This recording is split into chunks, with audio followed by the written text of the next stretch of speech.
Hi, everyone. Aaron Shu here with Acres. Today, we're excited to have Tim Murray joining us for an expert interview to discuss how Murray Ag uses market research and data to support their clients.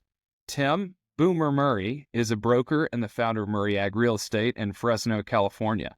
Welcome, Tim. Great to be with you today. Thanks for joining us. Aaron, it's a pleasure. Thank you. Yeah, so as we get started, maybe just give us a little more background on Murray Ag Real Estate, the region you're working in, maybe an example project that you've worked on recently. Sure. Murray Ag Real Estate is located in the Central Valley of California. We have physical presence in Fresno, Visalia, and then the Porterville area.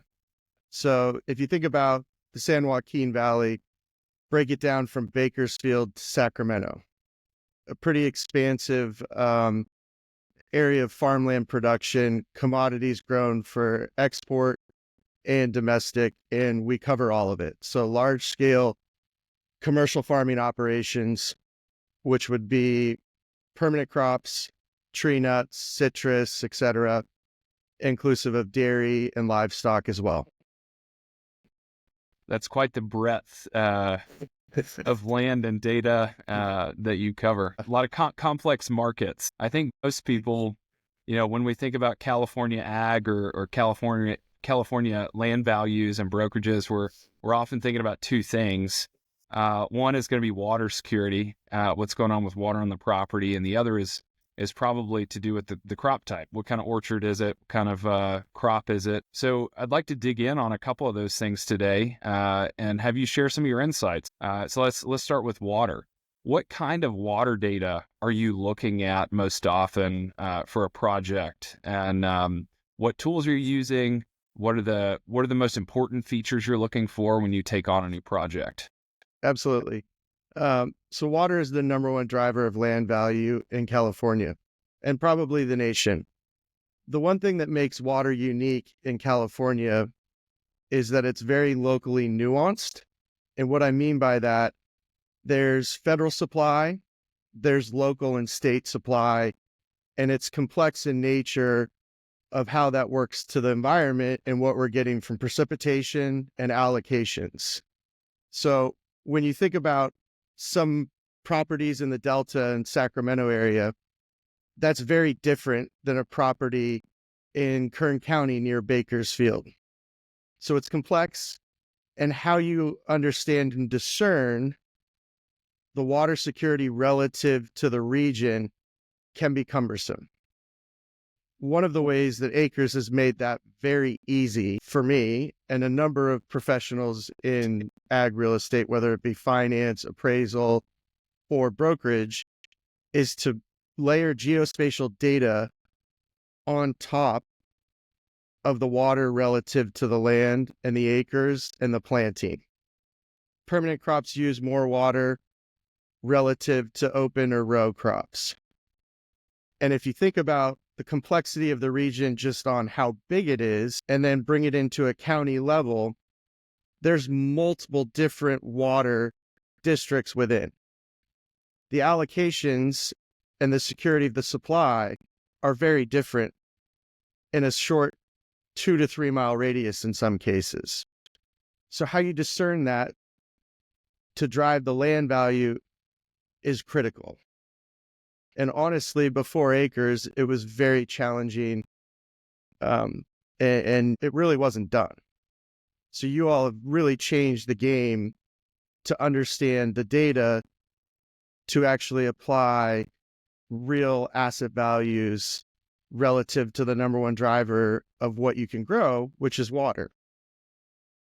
That's really good insight on water. And so when we're thinking about water, I mean, it's access to water, it's surface water, it's groundwater, and it's rights to water, right? So it's just, is the water there doesn't even mean that you have access, right? So you have to dig even deeper to figure out, okay, I've got access to surface water, but do I have the right to it? And then splitting that across the demand of your crop, it sounds like, to derive a value. And water is political. In California, we have a law that was passed in 2014 called the Sustainable Groundwater Management Act. And Eh, its impact is not only in agriculture, it's on municipalities, it's on residential use. And the goal is to bring California into a sustainable framework and get the aquifers, which have been overused and depleted, back to a framework that supports California. So even though the water might be there under your property in the ground, your ability to pump it to irrigate might not be feasible relative to the laws and the regulatory environment that Californians have to operate within.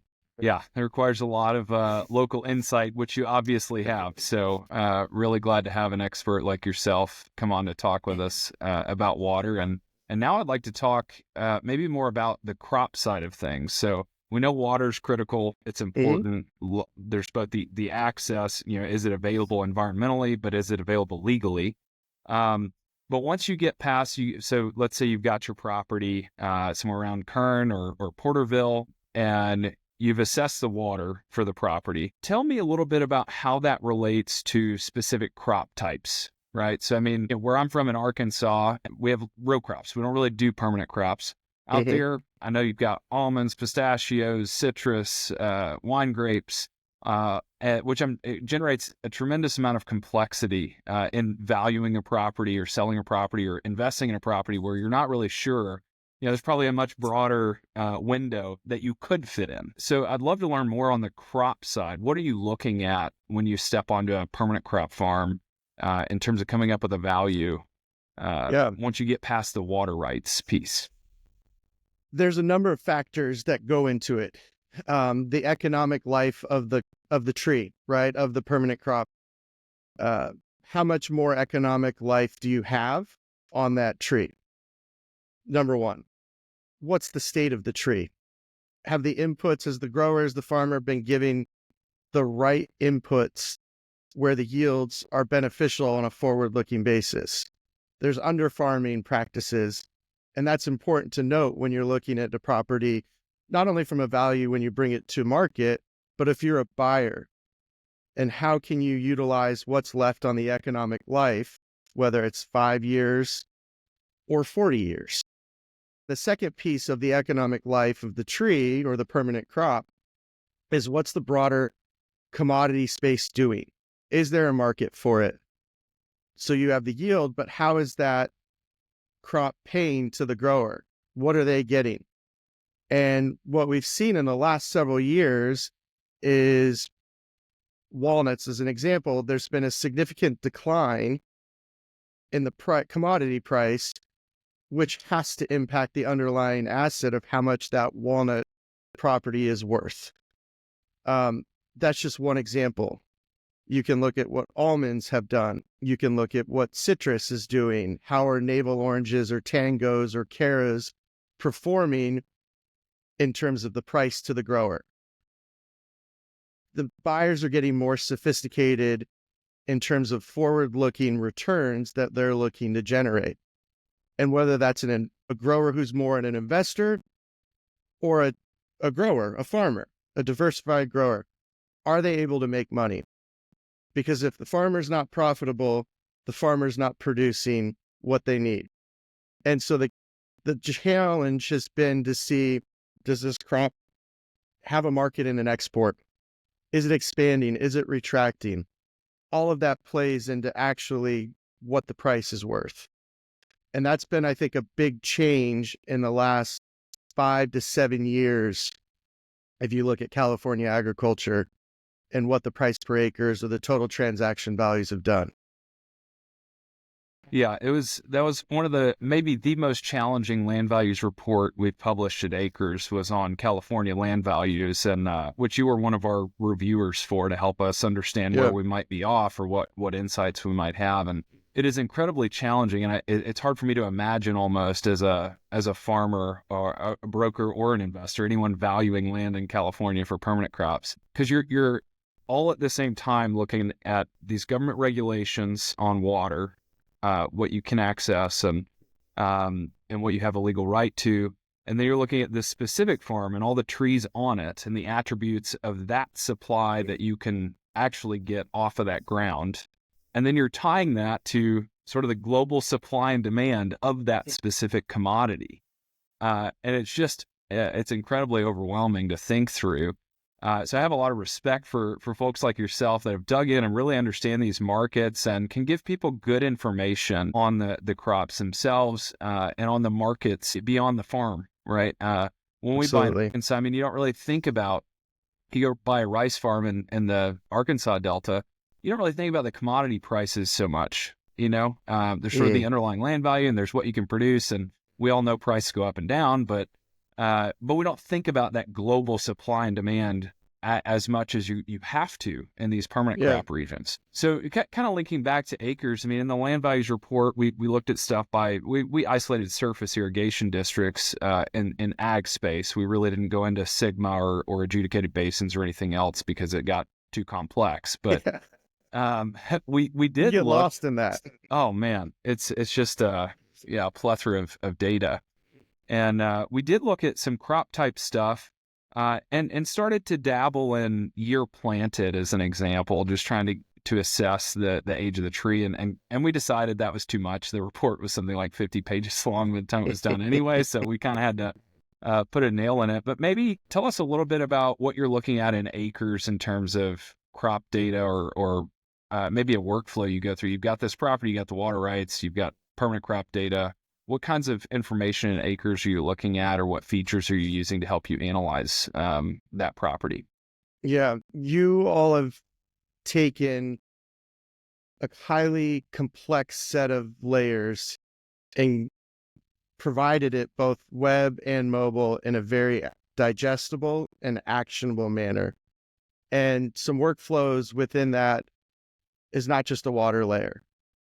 It's understanding opportunity zones or the Williamson Act, solar, and the transmission lines. All of this is coming into play in how we're looking at properties at Murray Ag Real Estate. And the goal for us is to discern the right data in a reasonable amount of time in order to advise and make actionable insights that are data backed. It's both qualitative and quantitative. So taking reports, bringing out one property that might be looking to go to market, how does that perform on a comparable basis in the comps? What's for sale? Because the listed properties, those are easy workflows that we take a look at every single day.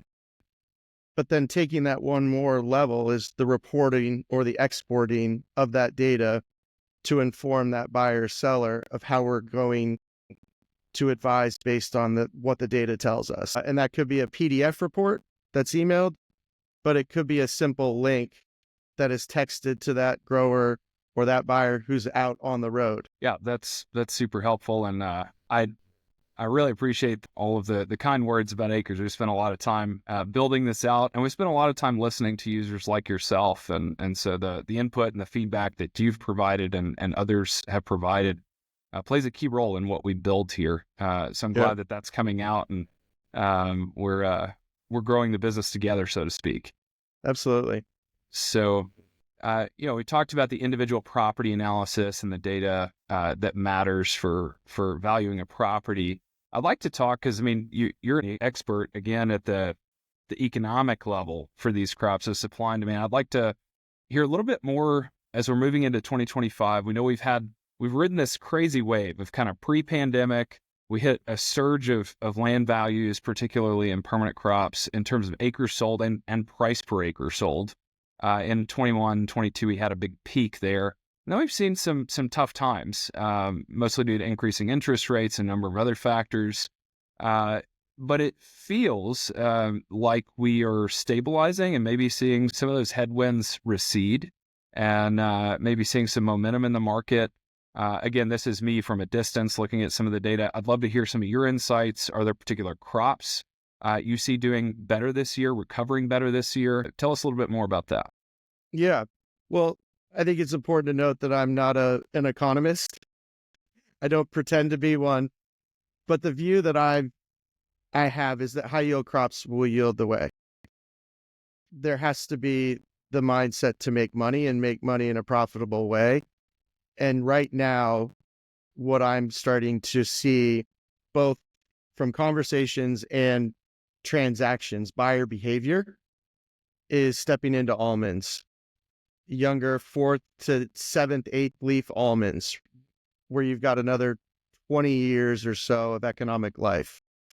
Citrus is still highly sought after. And whether we're looking at 50 acres or 500 acres, it's important to discern the scale in some of these commodities. But almonds right now, citrus, pistachios, avocados are a number of crops in the permanent landscape that people are still seeking. Yeah, that's really helpful to understand, and I'm glad to see it. Even when we published our report, not quite a year ago, but I know citrus remained pretty resilient. Of course, it's much smaller in acreage terms, but it's a very unique crop, and that was resilient through a lot of that. So it seems like the market is kind of recalibrating or recalibrated to some extent, and relative to a year ago, which is great to hear. So as the landscape in California, specifically the California ag real estate market, Mhm. continues to evolve this year, what macroeconomic trends or issues are you concerned about? Yeah, And maybe on the flip side of that, what might make you optimistic? it's a great question. And there was an event earlier this week with a new administration taking over. So, tariff and trade is really important.